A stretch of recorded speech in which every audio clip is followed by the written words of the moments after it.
He has threatened to kill Bobi Wine in the past. Yoweri Museveni, it was the 7th time he stood for election. You know, he's 81 years old now. I first met him in 1986 when he was a rebel leader, where he told me that the problem with Africa was leaders who stayed in power for too long. Well, you can take that as you will. Bobi Wine, who is the main opposition leader, who claims there was rigging and that he did much better than the official results show, he fled after his house was attacked by paramilitaries, security forces, not quite clear who, last night. I spoke to him in hiding this morning. I asked him what his plan was. He said, my plan is to stay alive. And that means keeping out of the way of Muhoozi. Muhoozi is President Museveni's son. He's the head of the army. He has threatened to kill Bobi Wine in the past. This is not a story which has been getting a lot of attention, even though I think it is very critical because of Venezuela, because of Iran, because of Greenland. But let's not take our eyes off it.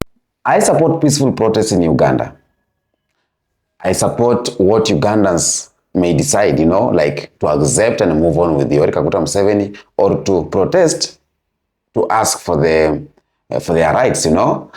And opposition leader Bobi Wine has rejected the election results because he's terming it there were riggings that were happening, you know, ballot stuffing and etc., etc. But what has caught my attention is how General Muhoozi, the son of Yoweri Museveni, has wrote on his X account or Twitter account, you know, on social media. And this is so much reckless from a leader. A leader is a person, or is a, in Swahili we say, a leader ni kioo cha jamii. Okay? He's a mirror of the community. And anything you write on social media, anything you speak, you know, people are looking up onto you. The youths are looking to you. The younger generation are looking to you. So when General Muhoozi wrote on his X account that he is threatening to unalive Bobi Wine, that was so much reckless. And again, he wrote about Bobi Wine to go in the police station and, you know, like he is making it like you do not need to oppose his father. Okay? I don't know where he's getting permission. I don't know if it's Museveni who is giving him permission. I don't know if it is his mind making him try those, but I think someone should take the social media account from this young man. Okay? Because I'm saying he's a young man, according to the father is 80, 81, 82. So meaning his son is a very young man. And that's why they always say, what all people see when they are sitting down, the young people cannot see even if they stand up. And Museveni knows the tactics of gorilla. Museveni knows the tactics to survive. Museveni knows how to deal with, you know, some situations, but not this much reckless, because just saying openly, you will kill someone because he was the opposition to your father, that is so much reckless. And this can create a lot of tension to Uganda. And it's not even can create. This one creates tension to Uganda. And the youths of Uganda, when they come across this post like this one, I think it will trigger something in their mind. Because for a person to come out of his house and go to the street to riot, he has to be triggered by something.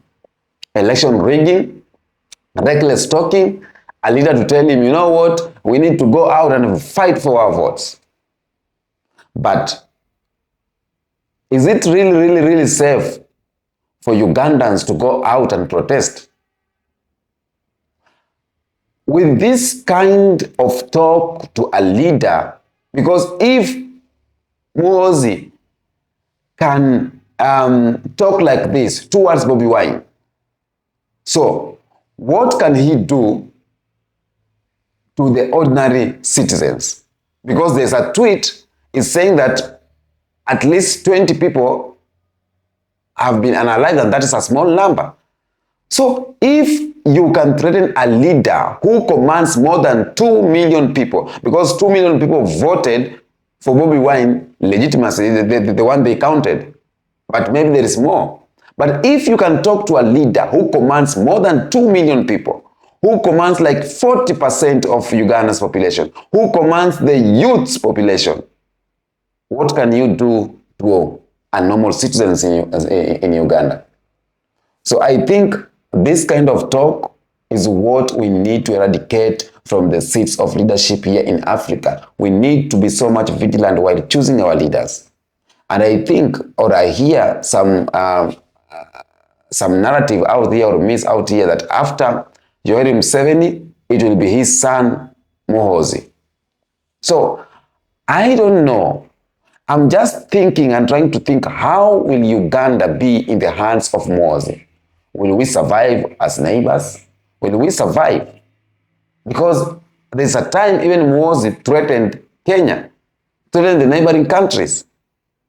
This is to say that we need to take leadership and give it to people who have the will, who have the zeal of leading the people and not breaking the unity of the people and not bringing conflict to the people and not using guns to threaten people. Because this is the power of a gun. It's not a power of votes. You know what I mean? And when a gun is the one that is speaking, then a lot of things can go sour. Because people with guns, they tend to think they are so much powerful. Okay? And let me tell you, all of these soldiers that are shooting people, doing threats, threatening lives of the people, remove the gun from them. It is something different. So the government of Uganda, being led by Yoweri Kaguta Museveni, is using more of a gun than votes, than the will of the people. Because according to the social media, the people are not with him. But I'm not saying that the people did not vote for Yoweri Museveni. I'm not saying that Yoweri Museveni did not pass this election. I'm not saying like that. The Electoral Commission of Uganda already declared the winner. Okay? But what does the ground say? That's not the issue. The issue is what Museveni's son is trying to do. Is it safe for the people of Uganda? Threatening life of Boby, calling him Kabobi, is it safe for the people of Uganda? What message is the government of Uganda passing to the people? If an opposition leader cannot have freedom of speech, if an opposition leader cannot stand to the people after election and speak, if an opposition leader is somewhere hiding because he opposed the father to General Muhoozi, because he opposed Yoweri Museveni, what will the people of Uganda do?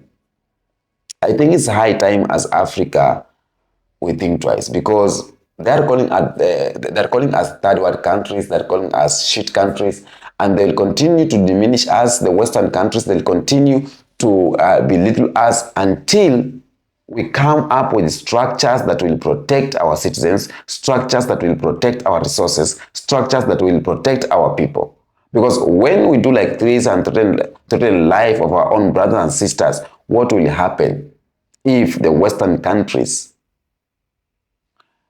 see this one? Because they are seeing how we are carrying ourselves.